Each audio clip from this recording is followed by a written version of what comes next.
Good morning, students. How are you today? I hope you are in a very good condition. So today we are going to learn about simple present tense. Hari ini kita akan belajar tentang tenses simple present. Nah, untuk yang kelas 10 kemarin, minggu lalu kita sudah belajar tentang simple future tense ya, yaitu suatu peristiwa atau kejadian yang terjadi pada masa depan. Nah, kalau simple present tense ini, dia kejadiannya terjadi pada masa sekarang. Nih, kita lihat di sini. Nah, simple present menerangkan kegiatan yang dilakukan pada masa sekarang. Biasanya terjadi secara berulang-ulang kali, setiap hari, misalnya setiap malam, setiap siang, setiap pagi, dia berulang-ulang. Nah, untuk rumusnya, membuat kalimat. Nih, ada lihat di sini ada subjek plus verb 1 plus s atau es plus objeknya.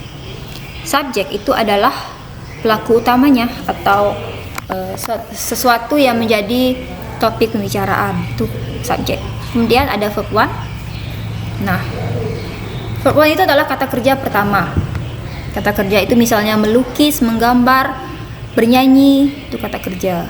Berlari, berjalan, membaca, menulis, dan lain-lain, itu adalah kata kerja. Kemudian kita tambahkan s atau es. Tambahkan s atau es ini pada kata kerjanya. Nah, kita lihat aturan penambahan s atau es di sini. Kata kerja ditambahkan s atau es jika subjeknya tunggal, seperti she, he, it, atau bisa juga seseorang yang bernama Benny misalnya. Kan dia satu aja kan, jadi kita menambahkan s atau es di kata kerjanya. Kecuali I ini adalah orang pertama. Orang pertama itu tidak perlu ditambahkan s atau es di kata kerjanya, itu untuk yang I. Nah, kemudian jika subjeknya jamak, maka tidak perlu ditambahkan s atau es. Nah, jamak itu kan artinya lebih dari satu. Jika subjeknya jamak atau banyak, lebih dari satu, tidak perlu ditambahkan s atau es. Ya. Oke, lanjut ke kalimatnya. Kita lihat di sini ada she reads a novel every day. Dia membaca sebuah novel setiap hari. Nah, she ini adalah subjeknya. Verb 1 itu adalah kata kerja pertamanya, yaitu read. Kemudian kita tambahkan s di sini karena dia tunggal, she ini tunggal, maka kita tambahkan s di kata kerjanya menjadi reads a novel every day, seperti itu. Kemudian di sini ada rumus to be. Nah, kita menggunakan to be ini jika kita ingin menjelaskan atau menerangkan tentang sifat ataupun benda. Ya. Adjektif ini kata sifat. Kata sifat itu misalnya happy, sad, disappointed, itu contoh kata sifat. Apa itu happy? Happy bahagia, sad sedih, disappointed itu kecewa. Kemudian ada noun. Noun itu adalah kata benda. Kata benda itu paham ya, kalian harusnya paham kata benda itu seperti apa. Kayak table, chair, book, pen, itu kata benda. Terus sister, brother, a doctor, a teacher, a pilot, itu kata benda. Contoh kata benda. Kita lihat di sini contoh kalimatnya. I am happy atau I am a teacher. Saya bahagia. Saya adalah seorang guru. I ini subjeknya, to be dari I itu adalah am. Nah, ini harus tahu juga kalian nih, kalau I itu to be-nya am. Kalau yang tunggal seperti she, he, it, itu menggunakan is. Kalau jamak dia menggunakan are. Seperti they, we, Benny, Badu, and Bejo, itu menggunakan are ya karena dia jamak. Kalau is ini untuk yang tunggal. Oke, seperti itu. I am happy. Saya bahagia. I am a teacher. Saya adalah seorang guru. Seperti itu. Nah, untuk yang kalimat negatif kita lihat di sini. Ada subjek plus do atau does plus not plus verb 1 plus object. Subjek itu tadi pelaku utamanya, tambahkan do atau does. Do ini untuk subjek yang jamak, kalau does untuk subjek yang tunggal. Nah, lagi-lagi pengecualian untuk I. I ini dia menggunakan do ya, bukan does. Bukan I does tapi I do. Seperti itu. Nah, kayak di sini karena di sini subjeknya tunggal, maka kita menggunakan does.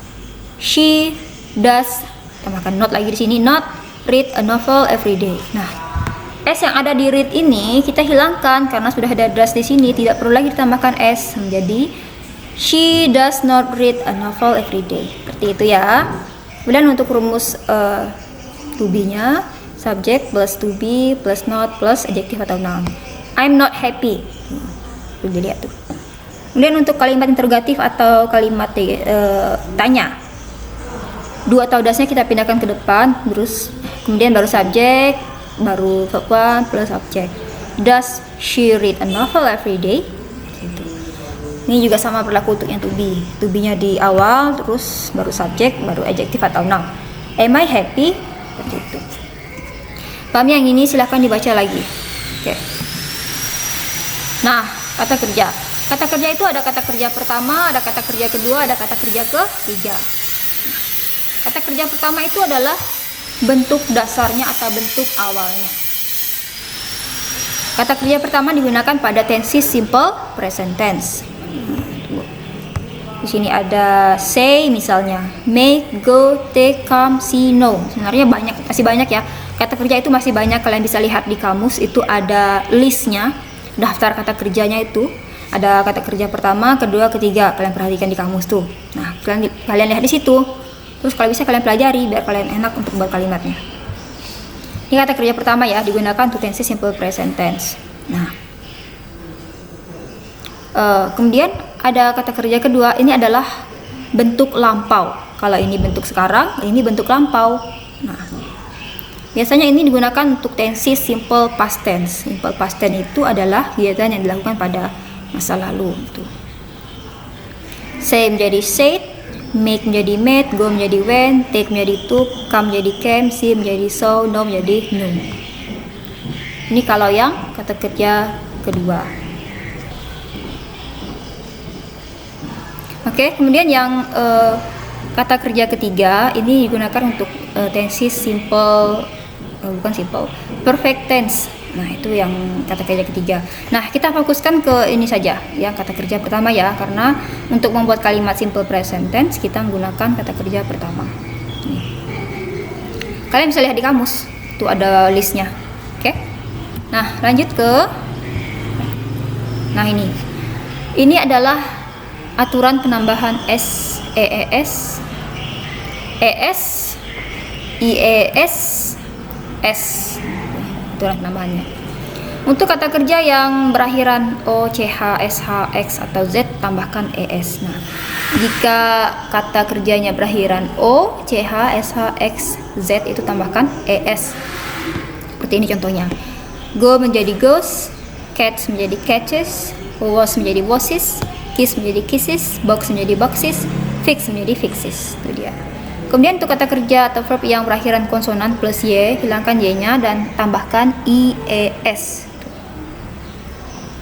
Nih. Ya. Carry menjadi carries, study menjadi studies, worry menjadi worries, marry menjadi marries. Tuh lihat. Yang berakhiran konsonan plus y. Nah, kita lihat di sini. Konsonan kalian tahu ya? Konsonan itu adalah huruf mati. Kalau yang vokal itu adalah huruf hidup. Vokal itu misalnya a, i, u, e, o itu adalah huruf vokal. Kalau konsonan itu misalnya b, c, d, apalagi k, l, m, n, pokoknya yang bukan a, i, u, e, o itu adalah konsonan. Nah, kalian bisa lihat di sini. Kalian bisa lihat carry. Ini kan konsonan nih. R, D, R ini adalah konsonan. Kemudian setelah konsonan ini ada y. Nah, makanya kita tambahkan ies di sini. Tuh. Menjadi carries. Pokoknya kalau di sini ada konsonannya, y-nya kita ubah. Kita hilangkan y-nya dan tambahkan ies menjadi carries. Study menjadi studies, worry menjadi worries, marry menjadi marries. Seperti itu. Kemudian untuk kata kerja yang berakhiran vokal plus y cukup tambahkan s saja. Nah, kalian tahu vokal kan? A, I, U, E, O itu vokal. Lain dari itu berarti konsonan. Nah, kita lihat di sini. Nah, play menjadi plays, say menjadi says, enjoy menjadi enjoys. Tuh. Nih, sebelum y ini kan ada vokal nih. A, nih O. Makanya di sini di y-nya ini kita tambahkan s saja, tidak perlu diubah seperti yang ini. Tak perlu. Ya, cukup tambahkan s saja karena di sini ada vokalnya. Oke. Nah, untuk kata kerja lainnya yang berakhiran b, d, k, l, m, n, p, r, t, v, w itu tambahkan s saja. Oke, tidak perlu kita tambahkan es atau ies, nggak usah. Kita cukup menambahkan s saja, ya. Nah, Baiklah, itu saja pembelajaran kita hari ini. Silakan untuk memahami lagi apa yang sudah saya jelaskan hari ini.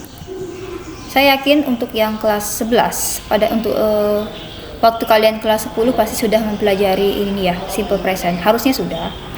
Jadi pasti lebih paham. Untuk yang kelas 10 juga sama. Karena kalian sudah mempelajarinya di SMP, harusnya di SMK ini kalian juga sudah paham ya, tinggal diingat-ingat kembali rumusnya seperti apa, seperti itu. Oke, untuk tugasnya nanti akan saya upload ke e-learning. Silakan kalian pelajari dulu materinya sampai kalian paham. Oke. Di e-learning itu masih banyak yang nilainya rendah-rendah. Karena apa? Karena tidak memahami materinya, langsung isi. Materinya tidak dibaca, tidak dipelajari. Terus tugasnya langsung isi, sembarangan lagi isinya. Makanya nilainya itu ada yang 0, ada yang 5, 10, 20, 30 ya. Kalian kan banyak waktu di rumah ya, jadi harus belajarnya benar-benar ya. Kalau sudah paham materinya, barulah kalian mengerjakan tugasnya. Jangan belum paham materi sudah mengerjakan tugas. Oke. Seperti itu ya. Baiklah, untuk hari ini sekian saja. And thank you for your attention. See you on the next video.